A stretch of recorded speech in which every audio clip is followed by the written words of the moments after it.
After Zhou Yafu's death, after the death of Empress Lu, the ministers chose the person they thought was safest to be the emperor, King Liu Han of Dai. His mother was not favored, and he was far away from the frontier and had no power. The ministers thought he was easy to control. They were very wrong. Liu Han, also known as Emperor Wen of Han, not only was he not easy to control, but also created in Chinese history the first golden age in Chinese history. He and his son Emperor Jing of Han spent 40 years, turned the Han dynasty from a mess that just emerged from the war into the richest country in the world at that time. The most interesting part of this story is that the secret to the success of these two emperors was not some earth-shattering achievements, but to do less. They reduced taxes, revised laws, and rested with the people. It sounds simple, but in history, there are few rulers who can do this. Are very few. It's not a heroic epic. It was a fearless and courageous experiment, and he succeeded. Welcome to the Chronicle of the Central Plains Dynasty. I'm Kill Dragon. In the last episode, we talked about a terrifying empress dowager, Lu Zi. She ruled the empire with an iron fist for 8 years. She made hostages and drove her own son insane. Her Lu family was completely wiped out, and the whole empire was blooded. And then came a very boring emperor, Liu Han, the fourth son of Emperor Liu Ban, Han Wenji. His mother was Bai Zhi, a concubine that Liu Ban barely looked at, because she was not favored. He and his son survived the purge of Empress Lu. Survived. No one regarded them as a threat. They were sent to the remote and cold iced out, and lived a life similar to that of a farmer. In 180 BC, ministers Chen Ping and Zhou Bo sent someone to invite Liu Han back to China to be emperor. What was Liu Han's first reaction? He was not overjoyed, but suspected that you were setting a trap to kill me. He sent his uncle to China to investigate first, and only set off carefully after confirming safety. This cautious personality will run through his entire reign. Liu Han ascended the throne, but on the night of his accession, he did something that no one expected. He ordered to cut the guards in half. My daily expenses were cut in half. The palace stopped purchasing luxuries. The magnificent palaces built for Empress Lu before were all stopped. Enough is enough. The ministers looked at each other. This man is really the emperor. After Wenji ascended the throne, the first thing he did was to abolish the joint liability. The law of the Qin dynasty stipulated that if one person committed a crime, even the whole family and neighbors would be punished. Emperor Wen said no. The role of the law is to prevent crime, not to implicate innocent people. He abolished the law of slave connection. That is, family members would not be implicated in prison. Think about what this means for ordinary people. A more famous story happened in 167 BC.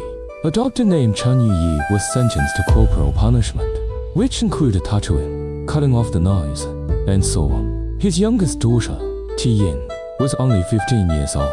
She followed the prison wagon all the way to Chang'an. She wrote a letter to Emperor Wen, saying that her father was innocent.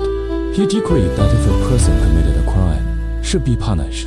I'm willing to be an official slave to atone for my father's crime. After reading the letter, and cried. He was deeply moved by the courage of a 15-year-old girl.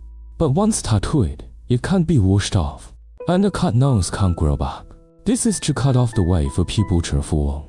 From today on, the corporal punishment was abolished. The first time in Chinese history, tattooing, nose cutting, and feet cutting were all abolished.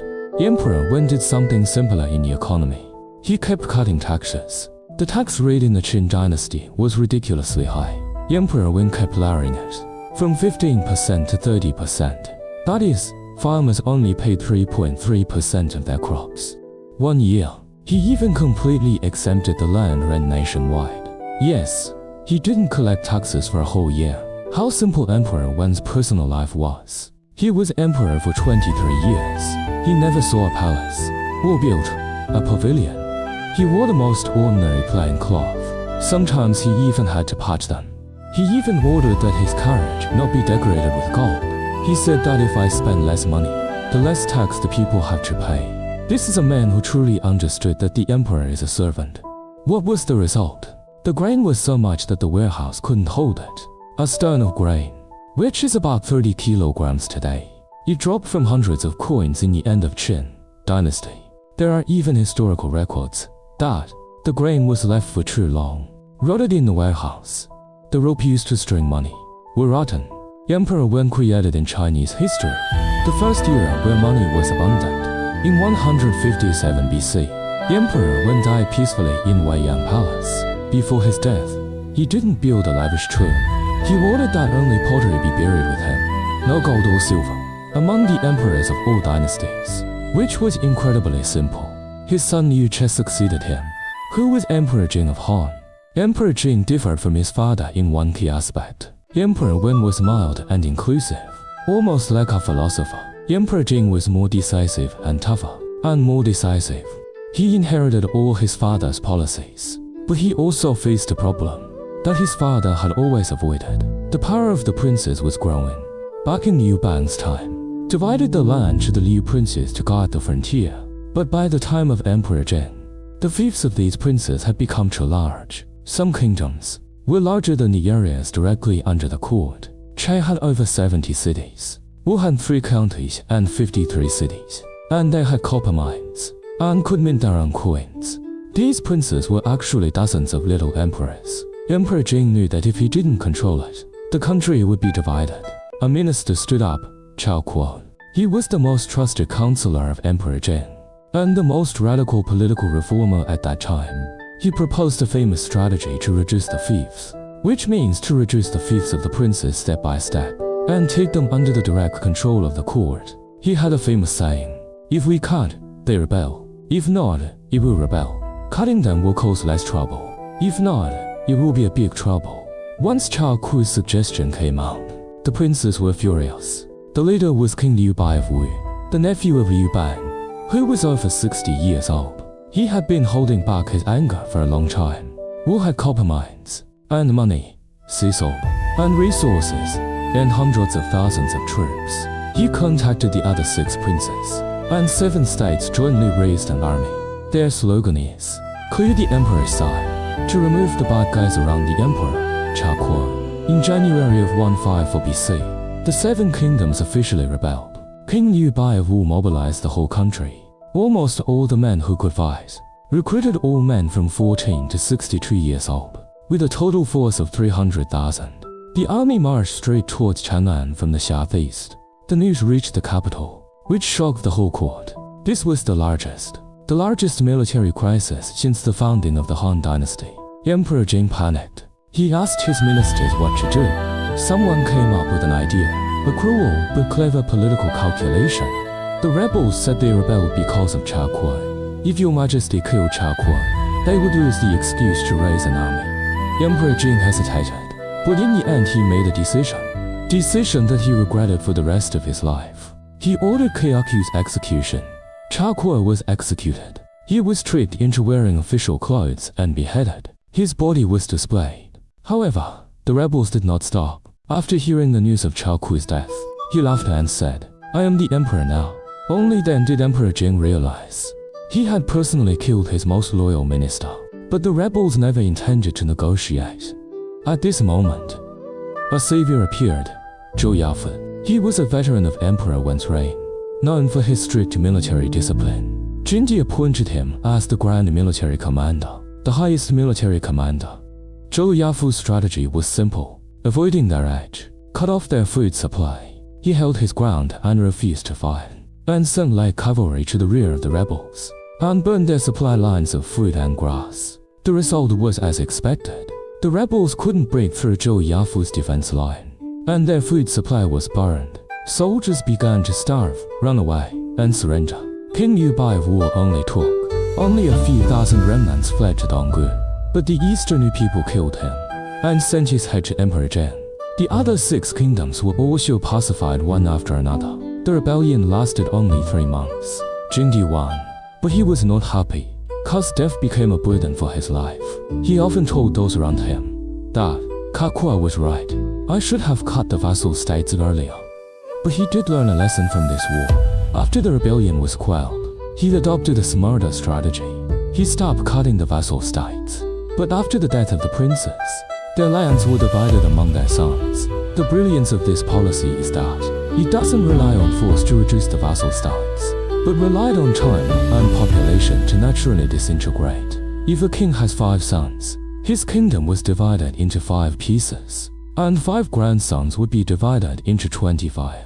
After 2 or 3 generations, the once mighty vassal states became small counties the size of a palm, and they were no longer capable of opposing the central. After suppressing the rebellion, Zhengdi returned to his father's path, continuing to reduce taxes, and rested with the people. He made the 30 tax one of Emperor Wen permanent. He further reduced the penalties.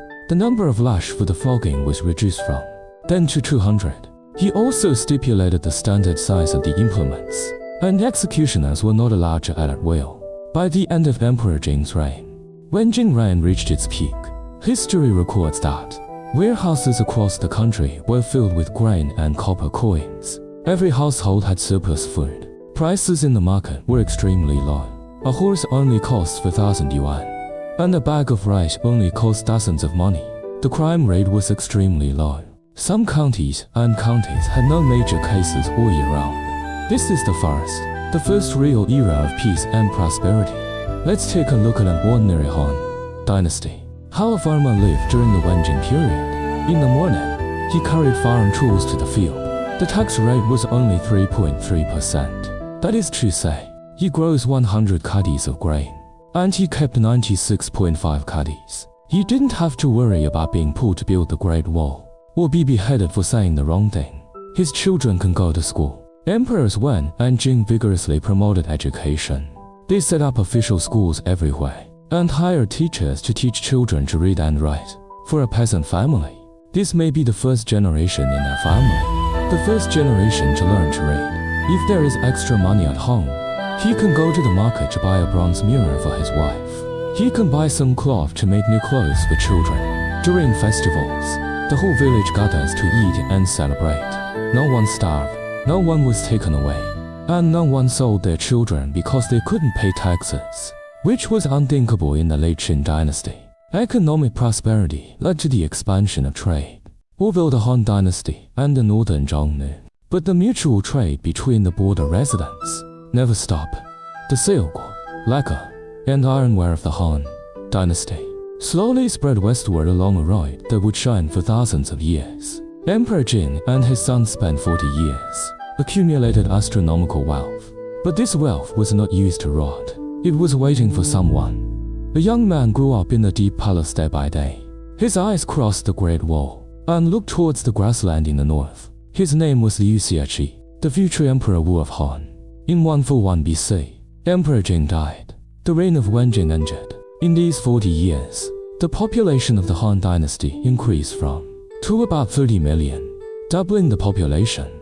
The country's grain reserves were enough for 10 years.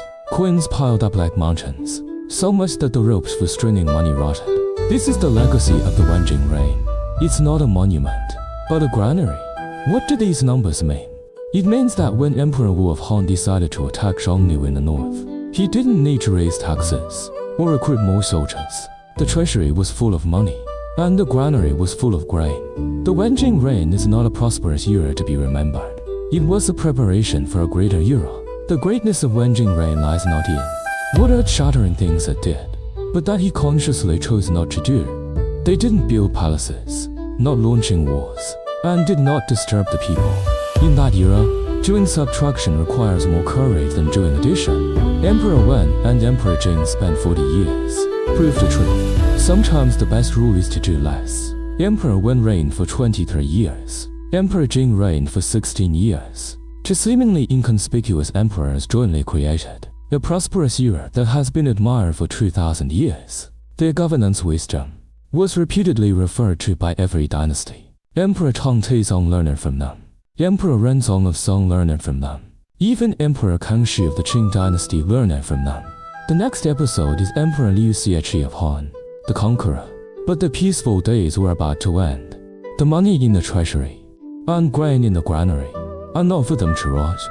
In the palace of Chang'an, a new emperor is growing up. He is not interested in doing nothing. All he wants is to conquer. Next episode, Emperor Liu Xiaqi of Han, the Conqueror.